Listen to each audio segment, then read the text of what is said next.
Now in the following video, I'm going to discuss how to replace the water pump on a 2020 Cadillac Escalade ESV. Now, when I went onto YouTube, I watched videos about people replacing the entire water pump housing, which extends from one side of the engine to the other, covers almost the front of the engine. There are various brackets, and you got to take off this, that, the other thing in order to get to it. But it really didn't make any sense to me because inside here, as you'll see when I go through the procedure, the water pump was loose. The pulley, if you pull on the pulley and wiggle it back and forth, it was loose. What was the sense of replacing the entire housing? And if anybody can answer that for me, put it in the comments. Replacing the entire housing when it was just the water pump itself. So in this video, I'm going to describe how to just replace the water pump. You just need to remove a couple of things, a hose, you need a 10 millimeter wrench, and a tool to release the tension on the serpentine belt. I want to do a video on changing the water pump for 2020 Escalade. I looked online and there were a whole bunch of different suggestions. One included removing this item here, this item back here, and if you look at any illustrations of the water pump when you buy it, it extends from here all the way around to this side of the engine over here, somewhere around you can probably see it down there. It extends all the way down there as well. There's a number of brackets you have to take off. It just seems like a very arduous job.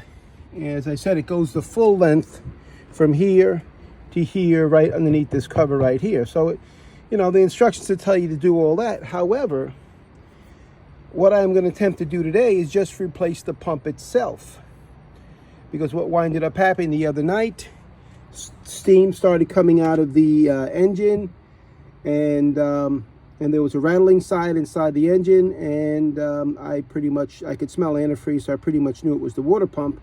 But I've never worked on this vehicle before, so I decided to do a little bit of investigation. Now this is where the water pump came out of.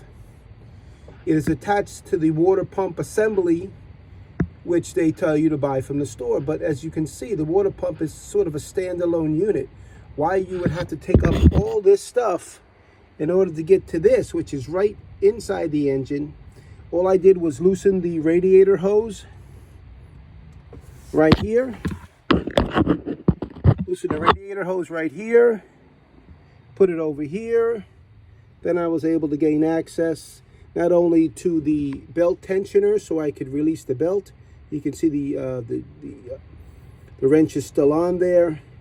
And I released the belt, and then I released the pulley. Now, what I was experienced with the pulley before I took it off, and I should have done this video earlier, is that it was wobbling, it was shaking, and obviously that is not acceptable.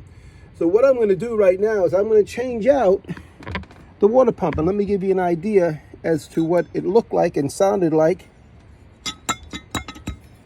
This was pretty much it. It's not supposed to do all this. This is the new one here. As you can see, firm, no shaking at all. So, instead of going through all that and taking off the entire assembly, and you'll see it if you order it, and taking off all this stuff, you may want to try just replacing the pump itself. Now, there might be some of the issues after I replace this pump, but let me go ahead and replace it. All I'm doing is 6 bolts, putting it back in there, putting the serpentine back on, refilling the antifreeze, and you can see the antifreeze is totally dry now. This is the reservoir. It was full earlier, yesterday when I parked the vehicle. So let's go ahead and replace this right here. See how she does and save you guys a lot of work. Give me a few minutes and I'll get back with you on it. Now, in order to put this pump on, it has 6 holes and it has 7 holes here. And I was trying to figure out why it had 7 holes on the pump and 6 holes here. That's because you have this guide pin right here. So you make sure that one of these holes goes into that guide pin. So what I'm doing here, as you can see with the new pump, is I am starting by putting one of the bolts to hold the gasket in place. It's a metal gasket to hold it in place until I put it on, so this way I don't lose my place. This other one to the right of the pin is where the guide pin goes into, and then I'll go ahead and put on the rest of the bolts, and of course, do a star-shaped pattern to make sure that they are on. This is on securely and evenly. There's also a Torx. I don't have the Torx specifications. I tighten it down until it's tight, and then maybe another quarter turn. That's pretty much how I do it. I don't use specific torque measurements, but of course, if you're one of those type who like to do that, well then by all means, help yourself. Good enough. So let me put this on, and I'll get back with you in a minute. Okay, so I went ahead and installed it, used an impact gun, pneumatic impact gun, made it a little bit easier. There's 6 bolts, 1 guide pin, and as you can see, it is rock solid now. It's rock solid. Now I'm going to put the belt back on here.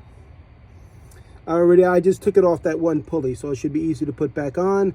Refill the antifreeze, and bleed the system out of air. And then I'll let you know what happens on the other end. Thanks. Okay, now I started the engine. You don't hear any more.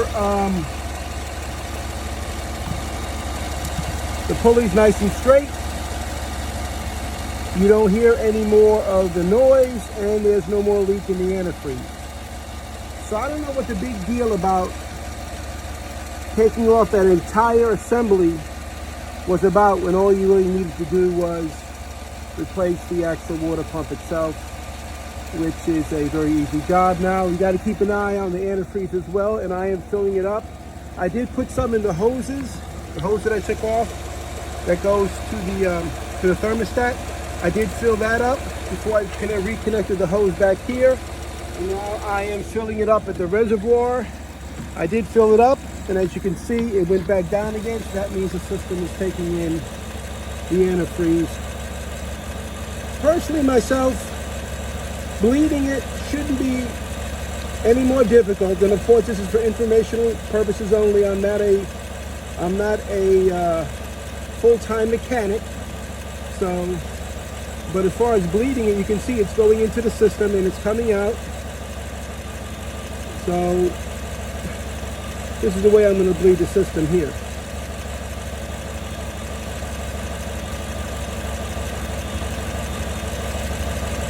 I'm going to bleed it through the reservoir. I'll go ahead and get another bottle, fill that up. The air was coming out.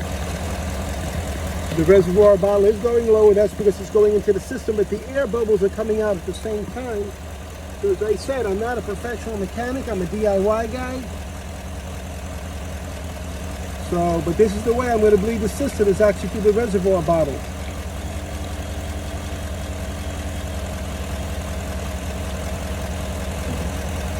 You'll see it as it goes down because it's being sucked into the system. If I need to get another one, I'll get another one, but it has stopped. Initially, it was going down very quickly.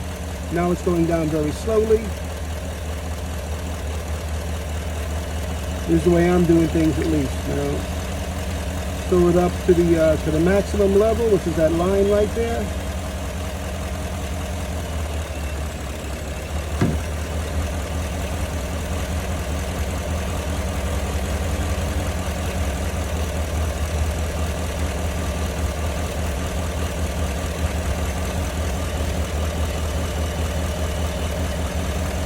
And that should be it. Good enough. If you have any other questions, leave them in the comments. I'll let you know how things go from here. They may go sideways, but I got it. Looks like everything's working fine. You have your compressor belt down there, which I am going to replace. I'm also going to replace the serpentine belt as well. Both of them at some point. Because I don't know what kind of damage that vibration might have done to the serpentine belt, but it seems to be working okay for now. Good enough? Have a good day.